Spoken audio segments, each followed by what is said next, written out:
I gave myself 7 days to do the Chasm Call 3D Render Challenge. And to be honest, I'm not sure how I feel about it. So, for some context, last year I did a video where I challenged myself to learn 3D art for the Internal Ascent Challenge. I gave myself the full 30 days to do this challenge, and I think I did okay.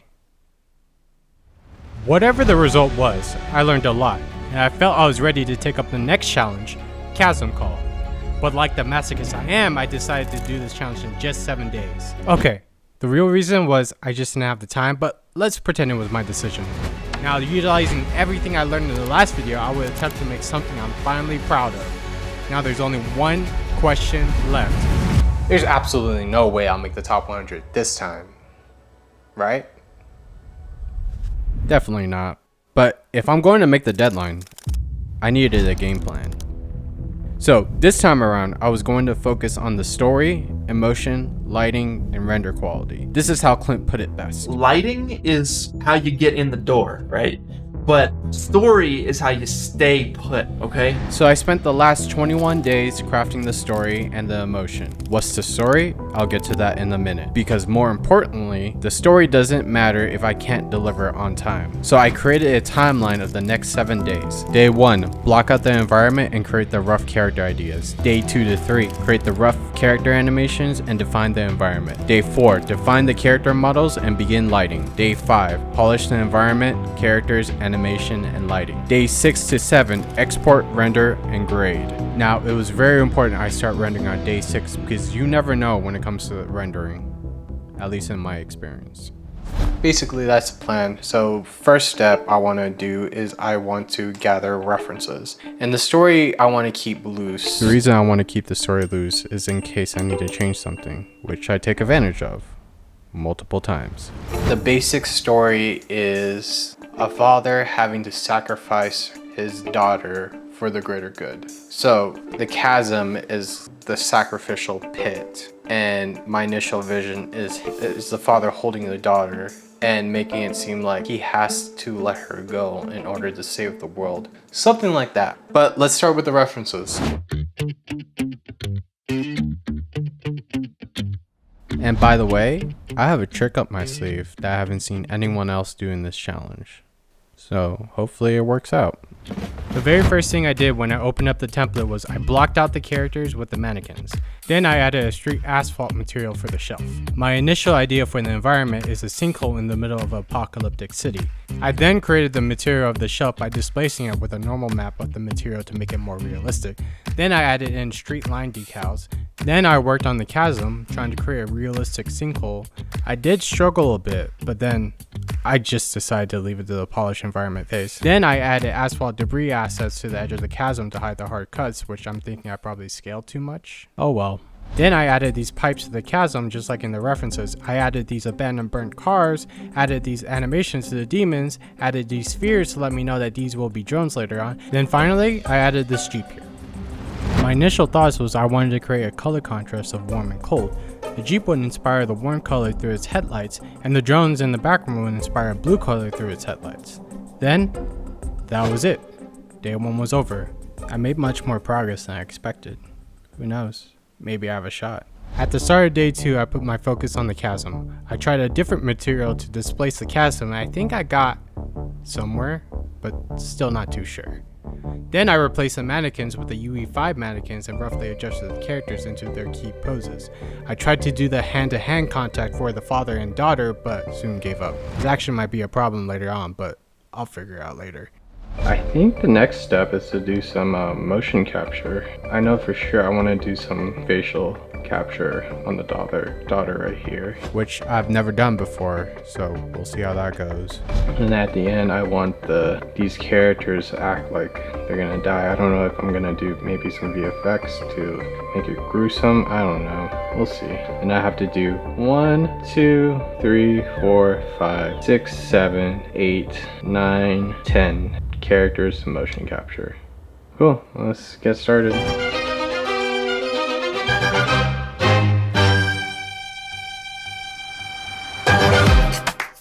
I decided to skip the mocap for the robots. I'll just use the flying animation from Mixamo for them.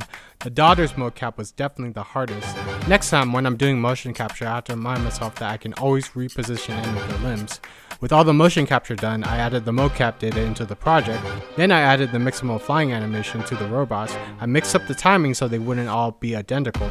I tried doing the hand-to-hand contact again, and that's when I discovered that was my weakness. Character animation. And since this is a character heavy scene, I'm gonna have to face my weakness sooner or later. I just decided to focus on making the daughter's motion capture much more clean. I realized that there wasn't a good segment that lasted an entire render, so I had an idea just to loop that piece of the segment. And that's when I realized I could just slow it down.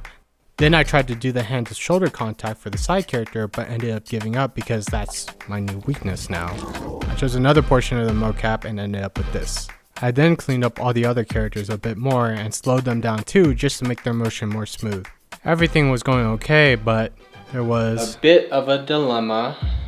I didn't realize how hard it would be to do hand-to-hand contact. As you can see, right here, obviously they're not holding hands. And my thought was that I was going to do it frame by frame, but that's what I've been doing, and it doesn't look good if I move it frame by frame. I mean, this motion capture is already difficult because, you know, as you saw, I was literally balancing on the stool, so I could look up a tutorial on how to do that. Maybe there's a way to link joints together. If it's too difficult, then I might have to figure out a cop-out. Maybe the main character has telekinesis powers. Maybe that's why he's the leader of his tribe. I just decided to do a cop-out. It added to the story anyway. I then added the animation to the daughter being pulled in 2 different directions, and then I added the animation to the killer robots at the end. Then, that was the end of day 3. I started the next day by creating the metahumans for the important characters and listed out some options for the robots. I only found one pack that I thought would be perfect, but I didn't want to spend $150, so I pivoted the idea towards aliens, which was only $60. Then I bought the UFO as well. While the metahumans were downloading, I decided to nail in the lighting. I added headlights to the car, then a bunch of backlighting. This time around, I wanted to really put effort into the lighting by creating contrast and realistic and motivated lighting. With every metahuman finished downloading, I added them in, downloaded the next, and continued working on the lighting. I did this until the scene finally felt alive. Now it was time for the aliens. The alien asset that I bought was just an alien creator, but I just grabbed the default alien and changed its texture to red. I guess it was an homage to the fact that they were supposed to be demons. Then I spent the rest of the day adding more details to the shelf environment. This is how day 4 ended. On day 5, I focused on polishing the environment. I then added floating debris in the chasm to create more depth, which I thought took this render to another level. I'm really glad I did it. As I was doing that, I noticed this. Honestly, I have no idea how this could have happened, but I just had to fix it. After that, I realized that I was going to have to face my weakness. Character animation. I went through all the characters and fine-tuned the animation using an FK control rig. I even did the fingers. I added the lighting to where the VFX was going to be and fine-tuned the lighting again, taking into account how each character was lit. Happy with myself, I decided to compare my render to a top 100 video. For a split second, I thought maybe I had a shot, but just for a split second though. With 2 days left, I knew that today I would need to start rendering, but there were a few notes I wanted to do first. I recorded a face mocap for the daughter and added it in. It was a process, but honestly not that difficult. I spent an embarrassingly long time trying to figure out cloth simulation, but gave up realizing I should have just used Marvelous Designer. Then I freaked out when this happened. It fixed itself when I restarted. Then I changed the dad's hoodie. I thought the white was reflecting too much. I added particles, but for some reason they weren't working. Time was really running out, so I think I'm done. I have to be done. It's due tomorrow at midnight, and there's still some compositing and VFX to do. It's already 7 o'clock. I've just been making final touches. There's a part of me that wants to keep working on it, but the truth is that like it's due tomorrow and there's still a lot to do after, and rendering is probably the one thing I had trouble with last time. So I should just take the rest of the day to figure out rendering, and there's a good chance that it's gonna take forever.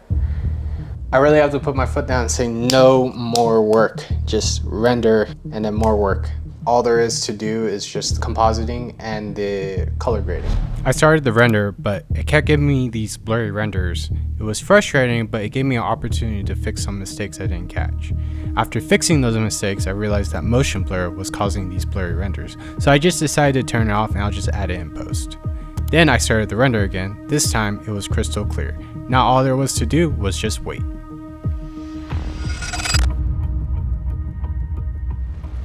Today's the last day and I do not have a render ready. I'm just kidding. I have 2 renders ready, 2 passes. One is the actual render and then one is a clean plate so I can do VFX. Today is the last day, so today is just gonna be spent doing compositing. I wanna do a teleportation effect, I wanna do an energy effect. Also, remember that trick up my sleeve? Yeah, it's a choice mechanic and a line of dialogue, very much like a RPG game.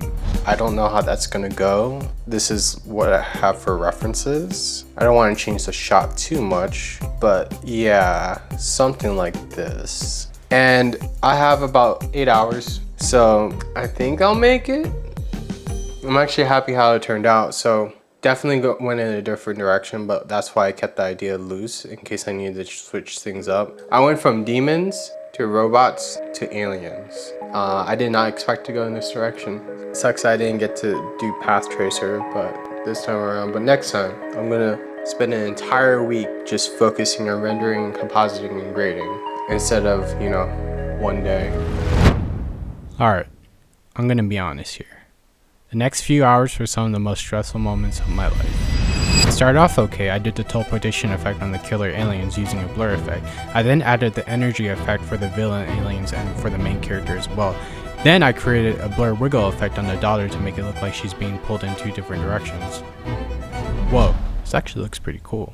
Then I added the energy effect for the killers at the end. At this point, I thought things were going well, but there was already one mistake I made, which really, and I mean really, screwed me over.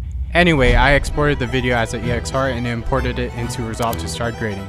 Then I used a EXR to Rec 709 LUT.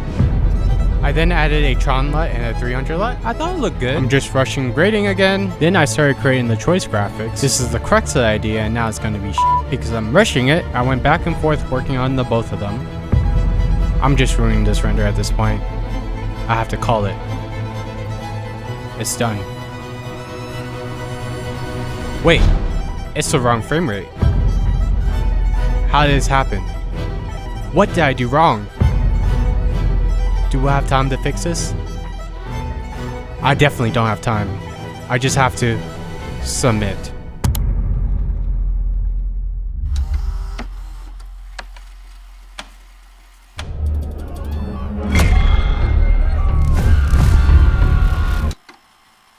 I wish I could say this is what I submitted.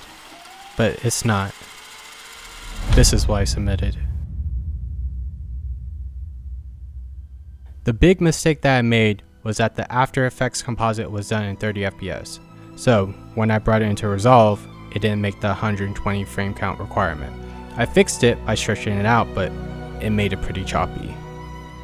With 5 minutes left, I didn't have time to completely fix it, so I decided to submit it anyway. There was a ton of other mistakes as well, but at the end of the day, the main issue was that it was rushed. I for sure knew that this wasn't going to be in the top 100. Honestly, I felt defeated. Then, I asked myself an important question. Am I improving? That question really helped me. So, during the judgment, it was just nice to watch with no expectations at all. I really did enjoy all the renders. It was just so inspiring to see them all. And as I thought, my render wasn't there. And to be honest, it didn't bother me one bit. And to answer the question whether I'm improving or not, I think I am. What do you guys think? So maybe, just maybe, next time, I'd have a shot. Or not. All I know is that I'm not giving up. And next time, I'm going to give it my all. See you guys in the next video.